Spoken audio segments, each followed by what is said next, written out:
بسم الله الرحمن الرحیم. نن د سی آی ټي پروګرام څوم پروګرام وایو؟ دریم وینډوز مو ویلې چې موږ ویلې وینډوز څه کار ده؟ اپریټینګ سیستم ده او هارډویر په کار اچوي ترڅو په کمپیوټر کې اپریټینګ سیستم نه وي زموږ کمپیوټر کار نه کوي، هارډویر مو کار نه کوي او نور سافټویرونه نشي چلولای. بیا مو ورډ ویلې چې ورډ پروسیسر ده د اپلیکیشن او ډاکومنټ د جوړېدو لپاره استعمالیږي چې هغه مو خلاص کوو. نن له خیره څه وایو؟ مایکروسافټ اکسل. مایکروسافټ اکسل کوم ورژن وایو؟ 2014. لکه څنګه چې ورډ 2014 2013 2014 دا افیس پروګرام دی، د افیس پیکیج ده. نو په ورډ په افیس کې موږ ویل چې ورډ چې دا اپلیکیشن او ډاکومنټ لپاره استعمالیږي. مایکروسافټ اکسل هم په افیس کې دا. نو په افیس کې به د څه لپاره استعمالیږي؟ تعریف به ولیکو. مایکروسافټ اکسل. مایکروسافټ څه ته وایي؟ کمپنۍ نوم ده کوم چې د پروګرام یې جوړ کړی او 2014 ورژن ده او اکسل د پروګرام نوم ده. نو اکسل از کالډ spreadsheet. اکسل ته څه ویل کیږي؟ spreadsheet ویل کیږي. لکه څنګه چې موږ ویلې چې ورډ ته ورډ پروسیسر وایي، وینډوز ته اپریټینګ سیستم وایي، اکسل ته څه ویل کیږي؟ spreadsheet ویل کیږي. spreadsheet کوم پروګرامو ته ویل کیږي؟ spreadsheet هغه پروګرامو ته ویل کیږي in which we do mathematical and logical work. spreadsheet هر هغه پروګرام ته ویل کیږي په کوم کې چې موږ میتھمیټیکل او لاجیکل ورک کوو. میتھمیټیکل ورک چې ته ویل کیږي میت چې د ریاضي ته په انګلیسي کې وایي جمع منفي ضرب تقسیم څه چې د ریاضي کارونه وي هغه ټول په کوم پروګرام کې موږ کولای شو؟ اکسل کې کولای شو. لاجیکل ورک چې ته ویل کیږي چې لاجیک ولري تخنیک. مثلا ته یو شیټ جوړای په کې لیکي د شاګردانو ریزلټ وایي چې څوک کامیاب ده څوک ناکامه ده، چې دای درته کامیاب مو باسي ناکام مو باسي، نو دغه کار ته لاجیکل ورک ویل کیږي. مثلا د دکان حساب کتاب په کې لیکلای ده غواړي چې د ورځې په اخر کې وګوري چې په کوم شي کې می ګټه کړې په کوم شي کې می تاوان کړې چې پروګرام خپل درته وښيي. دغه کارو ته لاجیکل ورک ویل کیږي. نو همیشه په یو دفتر کې په یو اداره کې کچیرته د ریاضي او لاجیکل ورک کاوه نو ته باید کوم پروګرام نه استفاده وکړې؟ ل سپریډ شیټ نه وکړې. چې اکسل کوم پروګرام ده؟ سپریډ شیټ ده. پوه شئ په کار باندې. اکسل چې دا چې څنګه اخلاص کوي ګوره ټول لکه ټیبل غوندې روز کالم لري. وینئ کالم د ای بی سی په ذریعه کول کیږي چې وینه دا A کالم شو، B کالم شو، C کالم شو او روز اوس راځو لیاوټ ته چې څنګه به پیژنې چې تا اکسل خلاص کړی. لیاوټ اف مایکروسافټ اکسل. په لیاوټ کې کوم شیان دي راته وایس؟ ټایټل بار چې د پروګرام ټایټل پکې لیکلی ده چې وینه کله خلاص کړي ته به لیکلی وي چې اکسل پروګرام دې خلاص کړی که نه. بل څه شی و؟ کنټرول بټنز. کنټرول بټنز کوم بټن و؟ کلوز، میکسیمایز او مینیمایز او کویک اکسس ټول بار چې دغه یو ده انډو ریډو دا چې پکې دي سیو هم وینې پکې ده. مینیو بار د کې رولر نشته. مینیو چې پکې دي. بل پکې فارمولا بار ده. په دې پروګرام کې فارمولا بار هم شته. دغه ته فارمولا بار وایي. ګوره کرسر چې ور باندې کېږدي نو مې راځي فارمولا بار. چون موږ وویلې چې دا پروګرام میتھمیټیکل ورک پکې کېږي د ریاضي که نه نو دلته زموږ فارمولې پکارېږي د جمع لپاره د ضرب د هر میتھمیټیکل ورک لپاره زموږ یو فارمولا پکارېږي. نو هغه فارمولا بیا چېرته راته ښیي؟ فارمولا بار کې راته ښیي. بل پکې سکرول بارز دي. سکرول بارز چې ته وایي کته پورته چې یو دغه ده او بل دا ده هوریزنټل اینډ ورټیکل سکرول بار. بل سټیټس بار کوم یو؟ لاندینی سټیټس بار ده.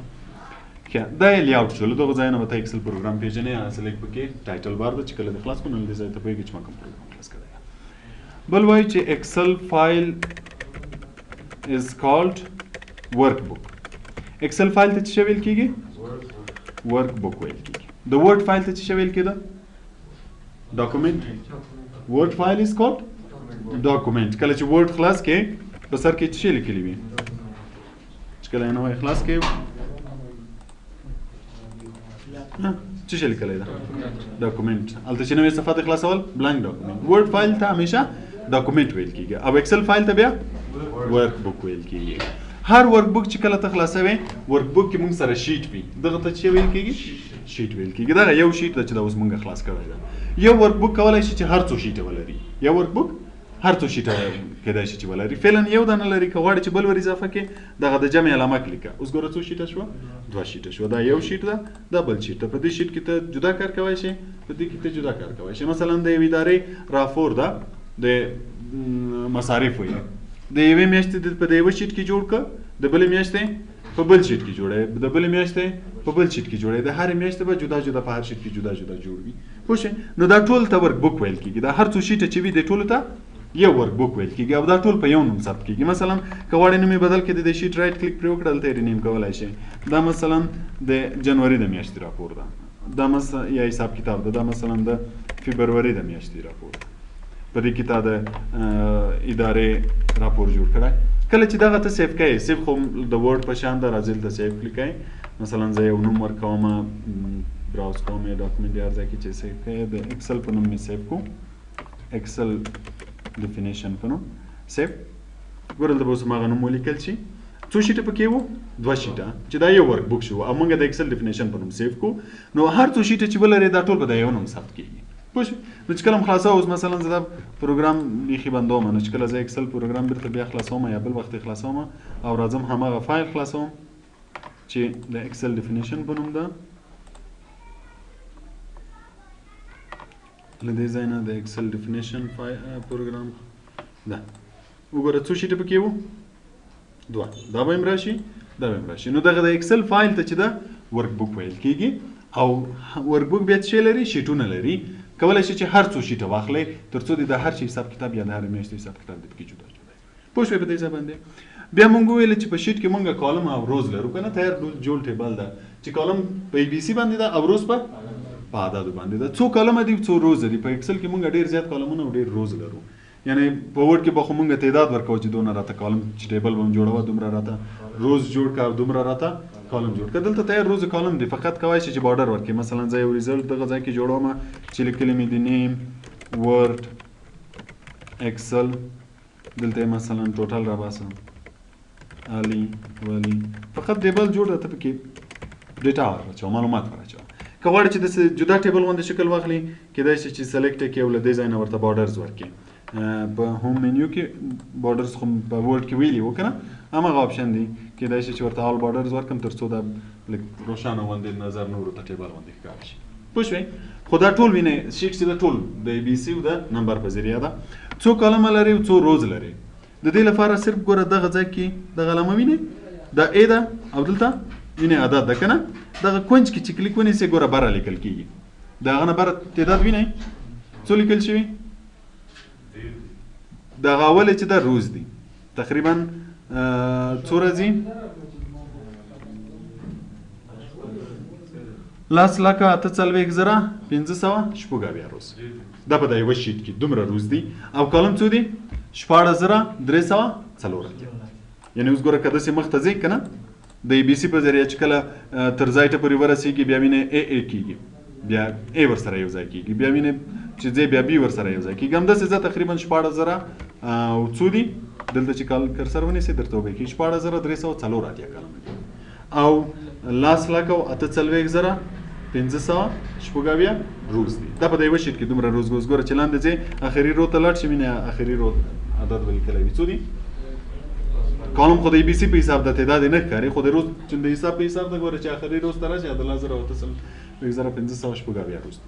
دا په د یوه شیټ کې دومره روز لري او دومره کالم لري. پوه شوئ په دې؟ بیا راځو یوې خانې ته. موږ ویلي په ټیبل کې په ورډ کې چې یوې خانې ته څه ویل کېږي؟ سیل ویل کېږي.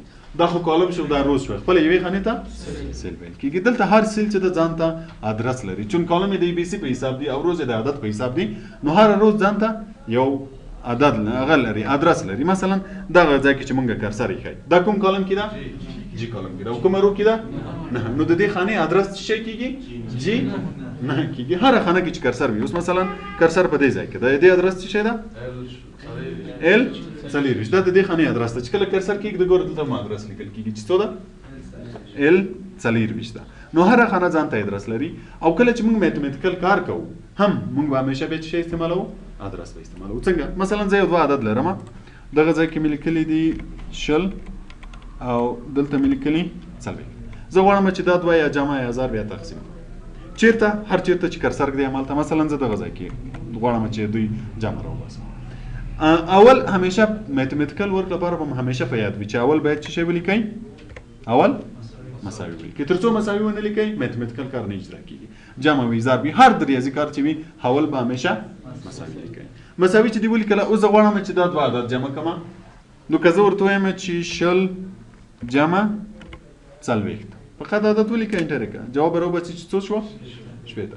نو اوس یې دغه شلو دغه څلوېښت جمع کړي او که راسن موږ دلته ورته ویله دغه فورمول چې موږ ولیکو دې کې دغه دوه نه دي جمع شوي دا څلوېښت شل نه دي جمع شوي موږ په فورمول کې خپله ورته ولیکل چې شلو څلوېښت جمع کړه. اوس به دلته فورمول نه ښکاري نو چې کله کرسر ورباندې کېږدئ بیا به فورمول په کوم ځای کې راته ښیي؟ فورمولا بار کې چې موږ مخکې ویلې فورمولا بار د دې لپاره ده چې فورمولا راته وښیي نو چې هلته کرسر کېږدئ بیا فورمولا درته ښیي. نو اوس ګوره موږ په فورمول کې ورته ویلې چې موږ ته څو جمع کړه؟ شل څلوېښت. یعنې که زه اوس راځم دغه عدد بدلوم مثلا دا 50 کوم او دا هم 50 کوم نو ګوره په ریزلټ کې خو څه تغییر رانغی. ولې رانغی؟ په دې چې موږ دا دوه نه دي جمع کړي. په فورمول کې راسن ورته ویلې وه چې څلوېښت له شل سره جمع کړه. نو اوس که چېرته ته دوی دوه جمع کړې مثلا زه دوی دوه جمع کوم او کوم چېرته جمع کوم دلته نو بیا اول به څه شی ولیکې؟ مساوي علامه. بیا ورته وایي چې 50 دا 50 په کوم کالم کې ده؟ اچ کې آی کې خو یې جمع راباسو. اچ څو کې ده؟ یعنې ادرس یې څو ده؟ راته وایست؟ اچ 40 ګوره ما هم غلطه وایي. نو کله چې ادرس ولیکې ګوره هغه خپله سلیکټ کېږي. پوه شوې؟ اچ بیا څو ده؟ 40 جمع چا سره جمع کوو؟ 50 ډبل 50 سره هغه چیرې ده هغه؟ جې څو؟ 25 ګوره دی هغه هم خپله سلیکټ شو. نو اوس چې ته انټر ووایې جواب یې څو راوځي؟ اوس یې دوی دوه جمع کړي دي. نو ګوره چې کله ته په دې باندې کرسر کېږدې فورمولا بار کې به وینې ادرسونه لیکلي وي چې اچ 40 جمع ده له جې 25 سره یعنې دغه خانه جمع ده د دې خانې سره دغه سل له دې سل سره جمع ده. نو چې کله تغییر راځي اوس مثلا زه دلته دا عدد چینجوم شل کوم جواب یې څنګه کېږي؟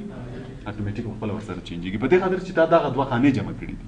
نو په دې دوه خانو کې چې هر تغییر راځي جواب کې به راسم تغییر راځي. مثلا زه دلته دا عدد بدلوم 10 جواب یې څو راځي؟ 50 راځي. همداسې که یې منفي کوې د جمع په ځای منفي علامه ورکړه که یې ضرب علامه ورکړه. بل اسانه لارې بیا څنګه کېږي مثلا زه دغه ځای کې غواړم چې ضرب یې کړم مساوي دی اول ولیکله د دې په ځای چې اوس یې ادرس ولیکې راسن همدا خانه کلیک کړه ادرس یې ګوره خپله لیکل کېږي څو ده؟ 40 جمع بیا راشه دا بل کلیک کړه څو ده؟ جې 25 جمع مې ورکړی ضرب به یې کړو که نه د جمع په ځای به ضرب د ضرب علامه دغه سټیریک نشان وکړه جواب یې څو راغی؟ 600. نو اوس ګوره په دغه فورمول کې مونږ دا دوه خانې ضرب کړي او په دې فورمول کې دا دوه جمع کړي. نو چې کله په اعدادو کې تغییر راځي فرض مثال زه دا چینجوم لاس نو ګوره جوابونه به دواړه هم به دا چینجېږي او هم به دا چینجېږي. نو همیشه فورمول کې کوشش کوئ چې ادرس استعمال کړئ په دې خاطر چې بیا کله په هغه خانه کې تغییرات راځي که نه جواب کې به راسم خپله تغییرات راځي. که چېرې هم راسم جواب هغه لیکلی وي فورمول کې عددونه لیکلي وي بیا وروسته په خانه کې تغییر راشي سیل کې بیا به هلته ریزلټ چینجېږي. نو په دې خاطر همیشه چې راپور هر شی جوړوو کوشش کوئ چې فورمولو کې ادرسونه استفاده کوئ تر څو تغییر پکې راشي جواب به خپله تغییر راځي. بل د جمع لپاره موږ بل فورمول لرو مثلا که زه چېرته دلته ریزلټ ولرم د دې کسانو مخکې چې ما ټیبل جوړ کړو زه غواړم چې د عالي ټوټل راوباسم دغه ځای کې چون دوه عدده دي ته کولی شي چې ما مخکینی فورمول استعمال کړې مساوي ولیکې دا کلیکه چې دې ادرس راشي چې کې 14 دا جمع دا بل کلیکه چې دې ادرس راشي ال 14 انټر ووهه جواب یې څو راغی؟ 121. اوس مونږ شاګردان ډېر زیات لرو مثلا اوس خو دلته درې دي که چېرته ته ډېر زیات ولرې غواړې چې د دې ټولو ریزلټ همداسې راوباسي چې ټول جمع شي نو بیا به څه کوې که چېرته هر یوه ته بیا فورمول لیکې مساوي فورمول دا رقم به زیات وخت ونیسي. نو څه وکړه همدا کوم ځای کې چې دې فورموله ورکړې دا کلیک کړه دغه کونج علامه یې وینې دغه وړکۍ دغه ځای ته کرسر راوله ګوره د علامه بدله شي څه رقم علامه ترې جوړه شي؟ د جمع علامه ترې جوړه شي او چې په دې باندې نه وي په دې کونج کې ګوره بیا علامه تغییر وي دغسې. نو چې کله دغه جمع علامه راغله دلته کرسر ونیسه او لاندې یې کش کړه څه به وکړي د نورو ټوټل به خپله راوباسي او فورمول به یې خپله ورکړی وي. اوس ګوره دا کلیک کې د دې فورمول به یې خپله ورکړی وي چې کې 15 له چا سره راته جمع کړه له ال 15 سره راته جمع کړه. نو چې وروسته بیا تغییر راځي مثلا زه په دې کې تغییر راولم نو ګوره هلته به ټوټل کې خپله تغییر راځي. یا اوس مثلا دلته لاندې زه غواړم چې د دې ورډ ټوټل راوباسم چې دا 3 نمرې دلته راته جمع کړي، بیا دا راته جمع کړي، بیا دا راته جمع کړي. نو ته به څه کوې؟ د یوه ته به فورمول ورکړې مساوي ادرسونه یې کلیکه یا یې ولیکه. مثلا د دې کې څو ده؟ کې 14 جمع د بل کې 15 جمع کې 14. انټر وهه د دې جمع به راشي چې څو شوه؟ یو سولوشن شوه. اوس د دې نورو چې راباسم دا کلیکه بیا ګوره دا کونج کې چې دغه علامه راغله همدا ونیسه دې خواته یې کش کړه. ګوره د نورو ټوټل به خپله راوځي چې د دې 240 او د دې 340. نو چې کله تغییر راشي فرض مثال زه د علي نمرې بدلومه 40 چې کله انټر ووهې ګوره دا به هم بدلېږي او دا به هم بدلېږي په دې خاطر چې موږ فورمول ورکړی ده. پوه شوې تر دې ځای پورې؟ نو که دې ټیبل ته لږ رنګ هم ورکوئ نور یې هغه د ورډ چانته ده کولی شي چې بیک کلر ورکړي او تر څو یو ډیزاین واخلي او بولډ ایټالیک دا شی ورکړي. دې ته اکسل وایي. پوه شوې تر دې ځای پورې؟ بس ده.